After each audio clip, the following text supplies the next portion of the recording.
নিশ্চয় আপোনালোকে নিউজ চেনেলবিলাকত এংকৰবোৰে বা বাতৰি পঢ়োঁতে বাতৰি পঢ়া দেখিছে আৰু এইটো কথাও নিশ্চয় লক্ষ্য কৰিছে যে বাতৰি পঢ়োঁতে বা এংকৰবোৰে কেমেৰালৈ চাই বাতৰিবোৰ পঢ়ি থাকে।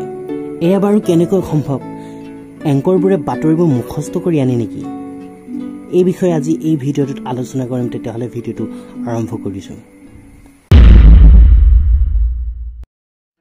এংকৰ এগৰাকীক বাতৰি পঢ়াৰ ক্ষেত্ৰত সহায় কৰে টেলিপ্ৰম্পটাৰ নামৰ এটা যন্ত্ৰই। টেলিপ্ৰম্পটাৰৰ দুটা পাৰ্ট আছে। এটা কোৱা হয় প্ৰজেক্টৰ, যিয়ে প্ৰজেক্ট কৰে। আনটো পাৰ্টক কোৱা হয় বিম স্প্লিটাৰ গ্লাছ, য'ত প্ৰজেক্টৰে প্ৰজেক্ট কৰা আখৰবোৰ বা বাতৰিবোৰ শ্ব' কৰে। বিম স্প্লিটাৰ গ্লাছ বা য'ত আখৰবোৰ জিলিকি উঠে, এই গ্লাছখনৰ বা লেন্সখনৰ ঠিক পিছফালে কেমেৰাটো সংযুক্ত কৰি ৰখা হয়। বিম স্প্লিটাৰ গ্লাছ বা লেন্সখনৰ এটা সুবিধা আছে যে এই লেন্সখনে কোনো পোহৰক প্ৰতিফলিত নকৰে।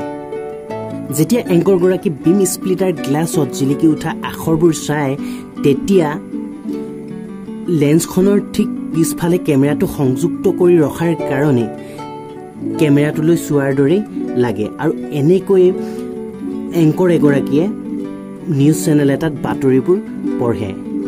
এইখিনি আছিল ভিডিঅ'টো। ধন্যবাদ।